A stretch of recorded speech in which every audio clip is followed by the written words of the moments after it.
महाविद्यालय रोहट, विषय इतिहास।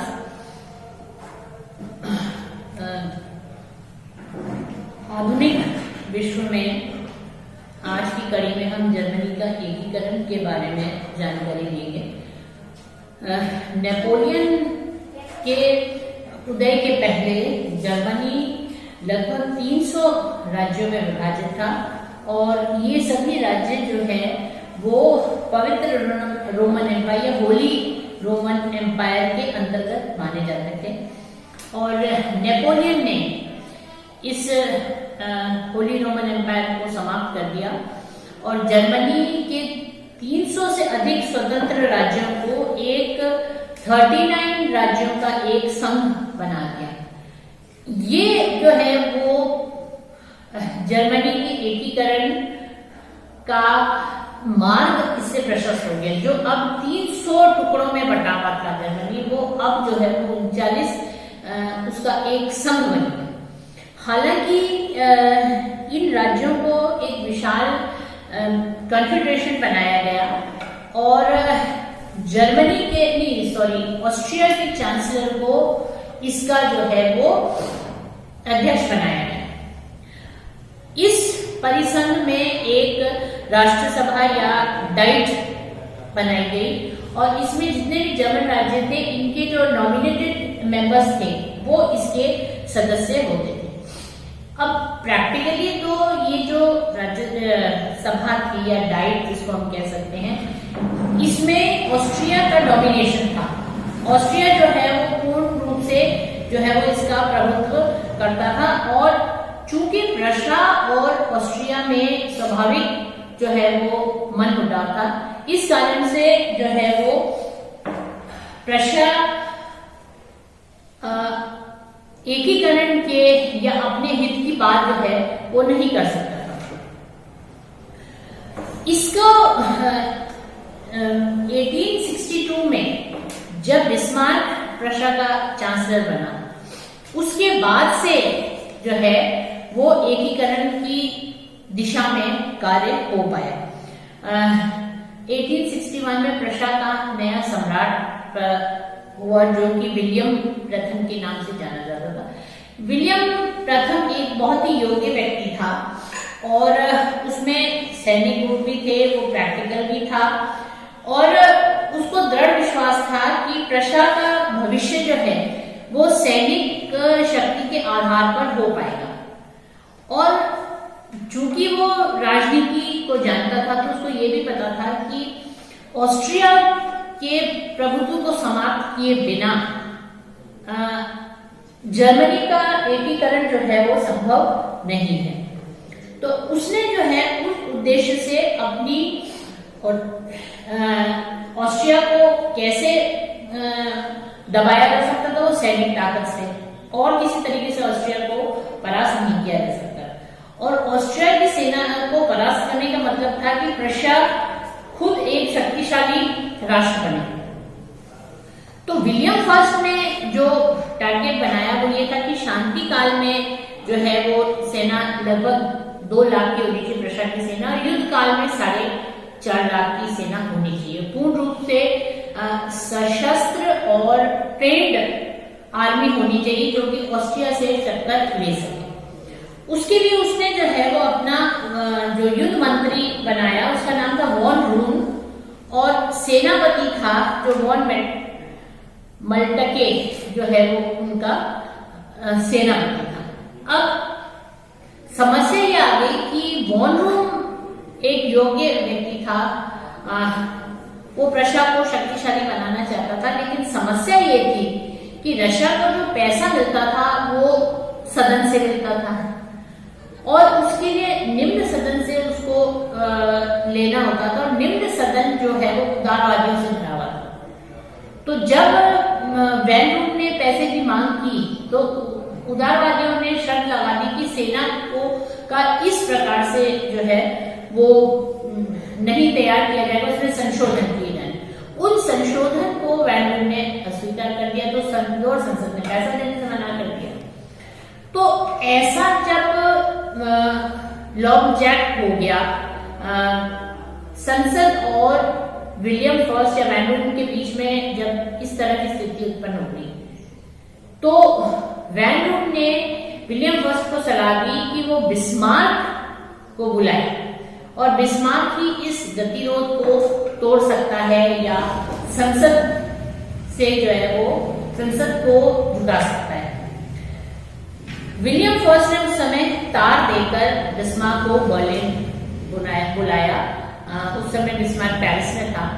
तो 23 सितंबर 1862 को सम्राट ने बिस्मार्क को प्रशा का चांसलर नियुक्त किया और बिस्मार्क ने कहा कि मैं आपके साथ नष्ट हो जाऊंगा, लेकिन संसद के साथ आपके संघर्ष को नहीं छोड़ूंगा, क्योंकि बिस्मार्क भी एसेंशियली इंपीरियलिस्टिक था और वो रशिया को शक्तिशाली जो है वो देखना चाहता था और उसको ये पता था कि सुधारों के या उदारवादी से जो है वो प्रशा को सशक्त नहीं बनाया जा सकता, जबकि संसद में जो उदारवादी थे वो सेना की आवश्यकता या उसको सशक्त करने में विश्वास नहीं करते थे।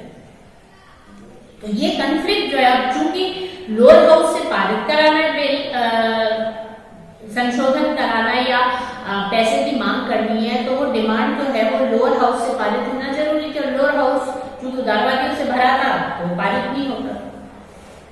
बिस्मार्क जब जो है वो चांसलर बना तो उसने रक्त और लोहे की नीति अपनाई, जिसको ब्लड एंड आयरन की नीति कहा जाता है।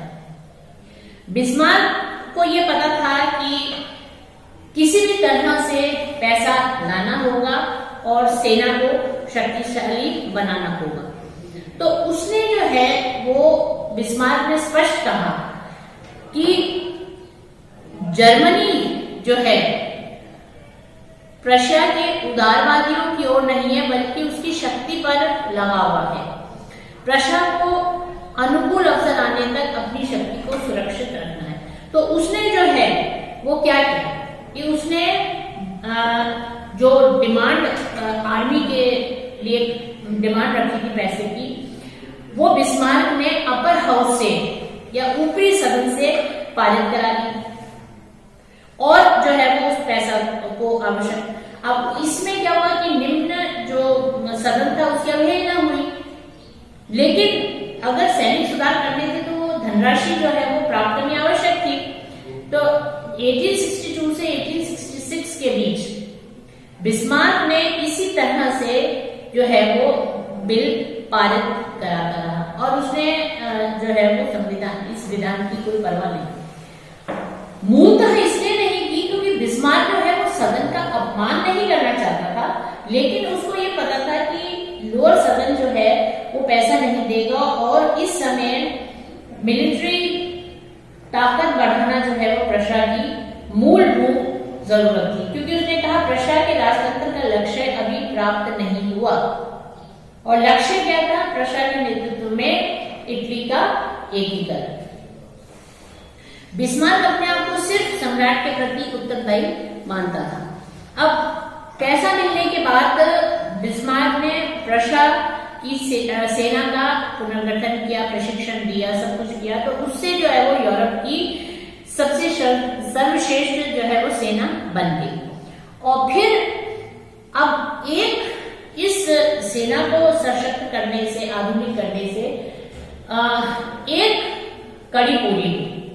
अब दूसरी कड़ी ये थी कि ऑस्ट्रिया को आइसोलेट करना, क्योंकि अगर बिस्मार्क को ये पता था कि अगर वो ऑस्ट्रिया के साथ संघर्ष करता है और ऑस्ट्रिया को फ्रांस या रूस या इंग्लैंड सहायता देगा तो प्रशा जो है उन सबका सामना नहीं कर सकता।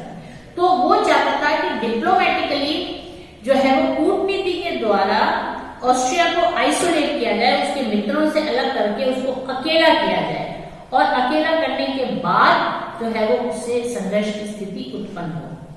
तो इसलिए जो है उसने बिस्मार्क ने, जैसे क्रीमिया युद्ध के बाद जो है बिस्मार्क ऑस्ट्रिया और रूस के संबंध खराब हो गए थे, झगड़ा चल रहा था।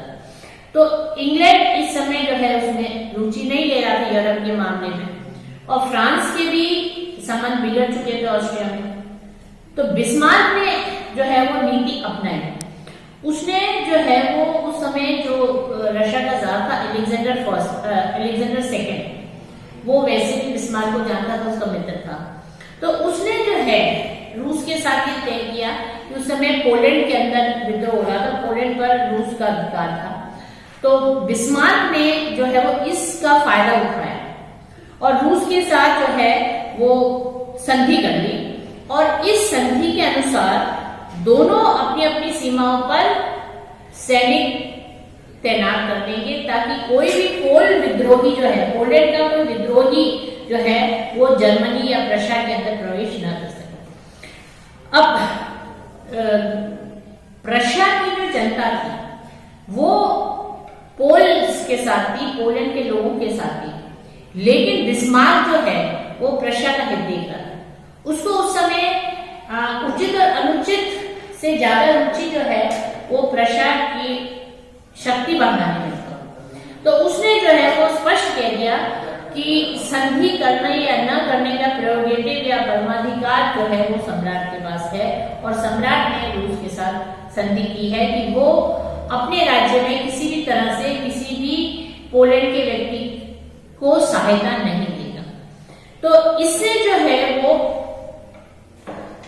रूस के साथ जो है वो प्रशा के संबंध और प्रगाढ़ हुए। इस बीच जो है वो फ्रांस की तरफ भी इसने ध्यान दिया, क्योंकि ऑस्ट्रिया को आइसोलेट करना था, तो पहले तो अलेक्जेंडर के साथ किया, दूसरी कड़ी में उसने फ्रांस के साथ किया। फ्रांस का नेपोलियन थर्ड जो उस समय सम्राट था, वो आंतरिक रूप से तो ऑस्ट्रिया का विरोधी था, और बिस्मार्क ने इसका लाभ उठाया। उसने देखा कि चलो फ्रांस या नेपोलियन थर्ड जो है वो ऑस्ट्रिया से नाराज है, तो उसने फ्रांस को ये कहा कि अगर ऑस्ट्रिया और प्रशा के साथ युद्ध होता है तो फ्रांस जो है वो तटस्थ रहेगा या न्यूट्रल रहेगा। इससे यह था कि ऑस्ट्रिया को रूस की भी मदद नहीं मिलती और फ्रांस की भी मदद नहीं मिलती, क्योंकि जैसा हम लोगों को मालूम है कि फ्रांस और जर्मनी की सीमाएं जो है वो आपस में जुड़ती हैं। तो फ्रांस अगर ऑस्ट्रिया का समर्थन कर दे तो प्रशा के लिए युद्ध जीतना संभव नहीं था। तो उसने जो है वो नेपोलियन थर्ड को स्पष्ट रूप से नहीं कहा, लेकिन नेपोलियन थर्ड को ऐसा लगा कि बिस्मार्क ने ये कहा है कि वो राइन तट और बेल्जियम का कुछ प्रदेश फ्रांस को दे देगा अगर फ्रांस तटस्थ रहता है तो इस तरीके से उसने जो है वो रूस और फ्रांस को अपनी तरफ कर दिया। फिर इटली से भी मित्रता की। अब चूंकि इटली में ऑस्ट्रिया का विरोधी था, और जैसे कि मैंने पिछले लेसन में बताया कि इटली की एकीकरण में ऑस्ट्रिया ही बाधा था, तो ऑब्वियस है कि इटली जो है वो ऑस्ट्रिया के विरोध में जो है वो प्रशा को समर्थन देता। तो बिस्मार्क से के प्रयत्न से 8 अप्रैल 1866 को इटली और प्रशा के बीच में एक संधि हुई, और जिसमें कहा गया कि ऑस्ट्रिया व प्रशा के युद्ध में इटली जो है वो प्रशा को सैनिक सहायता देगा, और इसके बदले क्या होगा, इसके बदले वो सैनिक सहायता देगा, तो इसके बदले बिस्मार्क जो है वेनिशिया का क्षेत्र इटली को दिला देगा। तो इससे जो है उन्होंने इटली को भी अपने साइड कर लिया। अब इससे ये हुआ कि अब जो बिस्मार्क स्थिति चाहता था वो स्थिति जो है वो तैयार हो। एक तो सैनिक जो है वो सेना उसने सशक्त कर ली, शक्तिशाली कर ली, और राजनीतिक रूप से ऑस्ट्रिया को जो है उसने आइसोलेट कर दिया। दूसरे जो उसको मदद कर प्रशा के लिए समस्या उत्पन्न कर सकते थे उसको अपनी तरफ कर लिया, रूस को, फ्रांस को, इटली को, इन राज्यों को जो है वो अपनी तरफ कर लिया। और इसके बाद जो है वो बिस्मार्क ने एक ऐसा कारण ढूंढना शुरू किया जिससे कि वो ऑस्ट्रिया के विरुद्ध संघर्ष जो है वो कर पाए, और ऐसी स्थिति में हो कि ऑस्ट्रिया को कोई समर्थन ना मिल सके और प्रशा जो है वो ऑस्ट्रिया की ताकत को जो है वो जर्मन संघ से उखाड़ सके। धन्यवाद।